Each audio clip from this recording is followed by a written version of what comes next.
Well, you spoke several times before about ideological subversion. That is a phrase that I'm afraid some Americans don't fully understand. When the Soviets used the phrase ideological subversion, what do they mean by it? Ideological subversion is the process which is legitimate, overt, and open. You can see it with your own eyes. All you have to do, all American mass media has to do, is to unplug their bananas from their ears, open up their eyes, and they can see it. There is no mystery. There is nothing to do with espionage. I know that espionage intelligence gathering looks more romantic. It sells more deodorants through the advertising, probably. That's why your Hollywood producers are so crazy about James Bond type of thrillers. But in reality, the main emphasis of the KGB is not in the area of intelligence at all. According to my opinion and opinion of many defectors of my caliber, only about 15% of time, money, and manpower is spent on espionage as such. The other 85% is a slow process which we call either ideological subversion or active measures, активные мероприятия in the language of the KGB, or psychological warfare. What it basically means is to change the perception of reality of every American to such an extent that despite of the abundance of information, no one is able to come to sensible conclusions in the interests of defending themselves, their families, their community, and their country. It's a great brainwashing process which goes very slow, and it's divided in 4 basic stages. The first one being demoralization. It takes from 15 to 20 years to demoralize a nation. Why that many years?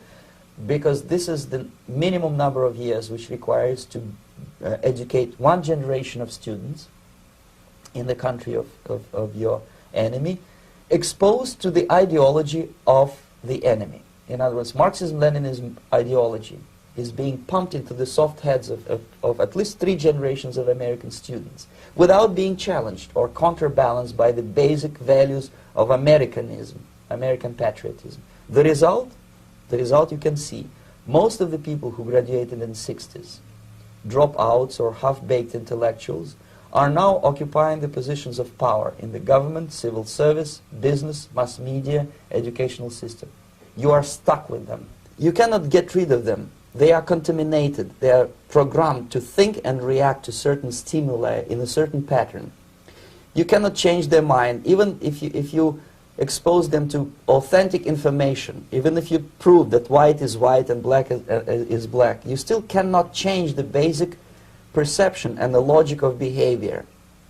In other words, these people, the process of demoralization is complete and irreversible. To get rid society of these people, you need another 20 or 15 years to educate a new generation of patriotically minded and common sense people who would be acting in favor and in the interests of United States society. And yet these people who've been programmed and, as you say, in place, and Yes. who are favorable to an opening with the Soviet concept, these are the very people who would be marked for extermination in this country? Most of them, yes. Simply because the psychological shock when they will see in future what the beautiful society of equality and social justice means in practice, obviously they will revolt. They will be very unhappy, frustrated people. And the Marxist-Leninist regime does not tolerate these people. Obviously they will join the links of dissenters, dissidents. Unlike in present United States, there will be no place for dissent in future Marxist-Leninist America. Here you can get popular like Daniel Ellsberg and filthy rich like Jane Fonda for being dissident, for criticizing your Pentagon. In future, these people will be simply squashed like cockroaches. Nobody is going to pay them nothing for their beautiful, noble ideas of equality. This they don't understand, and it will be greatest shock for them, of course. The demoralization process in the United States is basically completed already. For the last 25 years, Actually, it's overfulfilled, because demoralization now reaches such areas where previously not even Comrade Andropov and all his experts would even dream of such a tremendous success. Most of it is done by Americans to Americans, thanks to lack of moral standards. As I mentioned before, exposure to true information does not matter anymore. A person who was demoralized is unable to assess true information. The facts tell nothing to him. Even if I shower him with information, with authentic proof, with documents, with pictures, even if I take him by force to the Soviet Union and show him concentration camp, he will refuse to believe it until he is going to receive a kick in his fat bottom. When a military boot crashes then he will understand, but not before that. That's the tragic of the situation of demoralization. So basically America is stuck with demoralization, and unless, even if you start right now, here, this minute, you start educating new generation of Americans, it will still take you 15 to 20 years to turn the tide of ideological perception of reality back to normalcy and patriotism. The next stage is destabilization. This time, subverter does not care about your ideas and the patterns of your consumption. Whether you eat junk food and get fat and flabby, it doesn't matter anymore. This time, and it takes only from 2 to 5 years to destabilize a nation, what matters is essentials: economy, foreign relations, defense systems. And you can see it quite clearly that in some areas, in such sensitive areas as defense and economy, the influence of Marxist-Leninist ideas in the United States is absolutely fantastic. I could never believe it 14 years ago when I landed in this part of the world, that the process will go that fast. The next stage, of course, is crisis. It may take only up to 6 weeks to bring a country to the verge of crisis. You can see it in Central America now. And after crisis, with a violent change of power, structure, and economy, you have so-called the period of normalization. It may last indefinitely. Normalization is a cynical expression borrowed from Soviet propaganda. When the Soviet tanks moved into Czechoslovakia in '68, Comrade Bezmenov said, "Now the situation in brotherly Czechoslovakia is normalized." This is what will happen in the United States if you allow all these schmucks to bring the country to crisis, to promise people all kind of goodies and the paradise on earth, to destabilize your economy, to eliminate the principle of free market competition, and to put a big brother government in Washington, D.C., with benevolent dictators like Walter Mondale, who will promise lots of things, never mind whether the promises are fulfillable or not. He will go to Moscow to kiss the bottoms of new generation of Soviet assassins. Never mind, he will create false illusions that the situation is under control. Situation is not under control. Situation is disgustingly out of control. Most of the American politicians, media, and educational system trains another generation of people who think they are living at a peacetime. False. The United States is in a state of war, undeclared total war against the basic principles and the foundations of this system. And the initiator of this war is not Comrade Andropov, of course. It's the system.